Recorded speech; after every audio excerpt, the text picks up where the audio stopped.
안녕하세요, 여러분들. 자취로그입니다. 제가 공무원을 때려치운 지 5년이 지났는데요.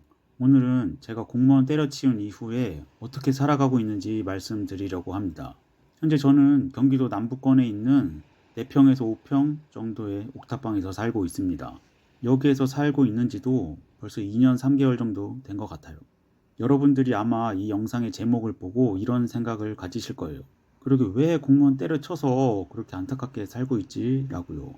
제가 공무원 때려친 이유는 바로 건강상에 좀 문제가 생겨서 때려쳤습니다. 원래는 있잖아요. 첫 출근 날부터 때려치우고 싶었어요. 근데 2년 6개월 동안 버티다가 때려쳤습니다. 아무튼 첫 출근 날은 첫 근무지 직원들한테 좀 잘 보이려고 좀 이쁨 받으려고 멋지게 딱 양복 입고 출근했거든요.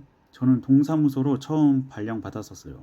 근데 그때가 저만 신규로 발령 받았던 게 아니고 인사 발령 시기였던 거예요. 그래서 근무지가 바뀌어서 오게 된 직원들도 몇 명 있었던 거죠.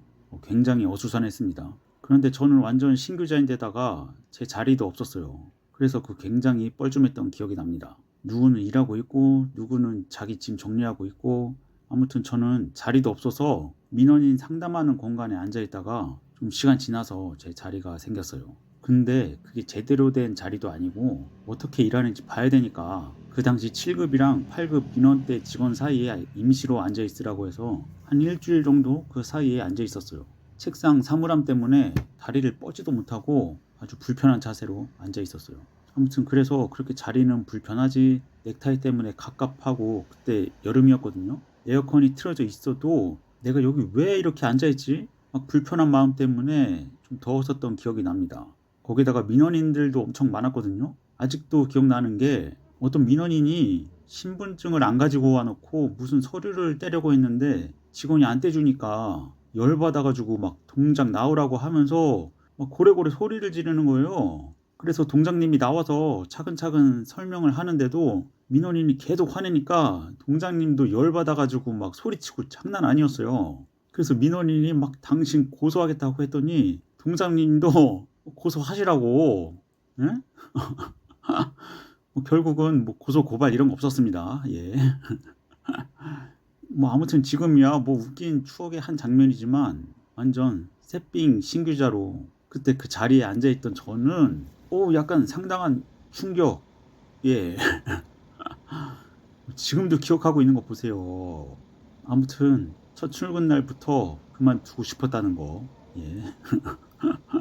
진짜로. 그래서 아무튼 공무원 때려치게 된 진짜 이유는 나중에 좀 구독자분들도 생기고 수요가 생기면 그때 좀 말씀드려 볼게요. 좀 길어질 것 같아가지고. 예. 이 영상의 주제는 공무원 그만둔 이후의 현실이니까요. 그죠? 아무튼 결론은 건강상의 이유로 2년 6개월 만에 공무원을 때려쳤고, 건강상의 이유가 생긴 부분은 나중에 더 자세하게 다뤄보겠습니다. 그렇게 공무원을 때려치고 저는 한 2년 반 정도 병원 임상검사센터에서 운전 업무를 했었어요. 제가 좀 조직 생활에 좀 맞지 않는 성격이라는 것을 알게 돼가지고 뭐 혼자 할 수 있는 일이 뭐가 있을까 생각하다가 운전이 맞을 것 같다는 생각이 들었거든요. 딱 30살에 입사한 첫 사회생활이 공무원이긴 했는데요. 그래도 뭐 나름 대학생 때 다양한 알바하면서 조직 생활에 그다지 어려움은 못 느꼈었는데, 그 공무원 조직 생활이 저랑 안 맞았던 건지 아니면 제가 사회성이 부족했던 건지 뭐 복합적인 문제였을 수도 있고요. 아무튼 임상센터에서 운전 업무는 업무 난이도가 너무 쉬웠죠. 거기다가 다른 직원들과도 업무적으로 엮일 일도 없었고 제 본인 일만 아무 문제 없이 잘 하면 되니까 뭐 괜찮았습니다. 그리고 또 웃겼던 게 저랑 그때 같이 들어온 직원분이 있었거든요. 조금 시간 지나서 알게 된 건데 그분도 공무원 하다가 그만두고 그 임상센터에 들어온 걸 알게 됐어요. 저보다는 나이가 있으신 분이었는데 그분은 자발적으로 그만둔 게 아니고 음주운전으로 징계받고 퇴직한 분이었어요. 뭐 우연히 그렇게 만나서 서로 의지도 하고 재밌게 다녔었죠. 그리고 저는 그때 회사 바로 근처에 걸어서 5분 거리에 있는 고시원에서 출퇴근했었습니다. 집에서 출퇴근했으면 거의 1시간 30분 정도? 그 정도 걸리는 데다가 교통비가 한 달에 30만 원 이상 나갔을 거예요. 그래서 그럴 거면 차라리 회사 바로 근처에 방을 구해서 다니는 게 낫잖아요. 원룸을 구했으면 거기가 서울이었는데 최소 월세 한 50에서 60 정도 들었을 거예요. 월급이 그때 세후 230 정도로 기억나는데 월세 내고 생활비 쓰고 하면 남는 게 없잖아요. 그래서 고시원에 들어간 거죠. 고시원은 일단 보증금 안 내도 되죠. 월세 30이었고 거기다가 계란, 라면, 김치, 밥을 무료로 제공했단 말이에요. 완전 개이득이죠. 그리고 뭐 전기세, 난방비 같은 공과금도 안 내도 되니까 돈도 모을 수 있고 그렇게 해서 고시원에서 2년 반 정도 살았어요. 돈도 알뜰하게 잘 모았습니다. 거기다가 제가 또 일은 기가 막히게 잘하거든요. 꼼꼼한 성격이기도 하고 그리고 이사님이 성격이 너무 좋아서 저랑 너무 잘 맞았어요. 제가 굉장히 선한 사람이거든요. 그래서 선한 사람이랑 굉장히 좀 잘 맞는 부분이 있습니다. 예. 아무튼 임금 협상도 아주 잘해서 그만두기 전에 제가 세후로 월급 280까지 임금을 올렸던 전적이 있어요. 대단하죠? 예. 그렇게 잘 다니다가 저와 친하게 지냈던 직원들이 전부 그만두게 됐어요.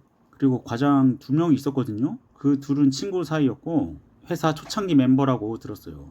거의 개국공신이라고 봐야죠. 그 중에 한 명이 저를 좀 굉장히 싫어했어요. 저를 대하는 말투나 태도 보면 딱 알잖아요. 처음 일 알려줄 때부터 그랬어요.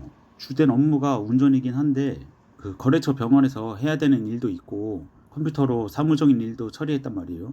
제가 혼자 업무 처리할 수 있을 때까지 같이 차 타고 다니면서 동선도 익히고 했는데 저는 처음이니까 길도 복잡하고 업무도 모르는 부분이 있으면 물어봐야 되잖아요. 그래서 물어보면 아니 전에 알려줬는데 기억도 못하냐고 막 무시하는 그런 인간이었어요. 그래도 제가 신입이니까 조금 살갑게 하고 친해지려고 운전하면서 개인적인 얘기도 하고 그 인간에 대해서 궁금한 거 물어보면 뭐 웃지도 않아. 그냥 단답을 하고 말하고 끝. 나한테 먼저 말 건 적은 한 번도 없어요. 뭐 그냥 업무적으로 알려줄 때나 먼저 얘기하는 정도. 아무튼 왜 저를 무시하는지는 모르겠는데 아직도 저도 업무 익숙해지고 혼자 다 하게 되면서 그 과장들이 저를 대하는 것처럼 저도 똑같이 그 인간들 개무시하는 태도로 똑같이 하면서 다녔어요. 그렇게 별 문제 없이 2년 넘게 다녔는데 저랑 친했던 직원들이 한 명 한 명씩 다 그만두게 됐어요. 그러면서 과장들이랑 그 친한 무리들이 저만 보면 막 쑥덕쑥덕거리고 지들끼리 희죽희죽거리고 그러더라고요. 뭐 별 신경은 안 썼는데 어느 날인가 그 과장이 직원 회의 시간에 제 담당 거래처 병원에서 뭔가 문제가 생겨서 회사에 컴플레인이 들어왔다는 거예요. 모든 직원들이 있는 곳에서 면박을 엄청 주더라고요. 아니 그래가지고 좀 쪽팔리기도 하고 당황스러우니까 제가 뭐 실수했나 보다 생각해서 죄송하다고 앞으로 주의하겠다고 했죠. 그러고 나서 다음날 그 병원 방문해서 무슨 문제가 있던 건지 알아보니까 제 실수가 아니라 그 병원 직원이 실수해서 문제가 생긴 거였어요. 그래가지고 과장한테 바로 전화해가지고 아니 상황이 이런 거였고 내 실수 아니다. 예? 오늘 직원 회의 때 어제 면박 준 거 공개적으로 사과하라고 사과 안 하면 그만두겠다고 했더니 알겠다는 거예요. 그래서 그 말 믿고 회의 시간에 사과할 때까지 기다리고 있었죠. 근데 회의 끝날 때까지 아무 말도 안 하는 거예요. 회의 끝나자마자 제가 왜 사과 안 하냐고 했더니 오히려 지가 왜 사과를 해야 되냐고 따지는 거예요. 개어이 없어가지고 그 자리에서 그냥 제가 바로 그냥 회사 그만두겠다고 하고 나와버렸어요.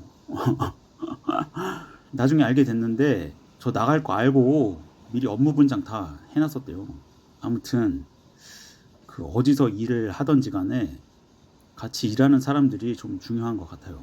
옆에 서로를 지지해주는 사람이 있으면 일이 힘들어도 버틸 수 있거든요.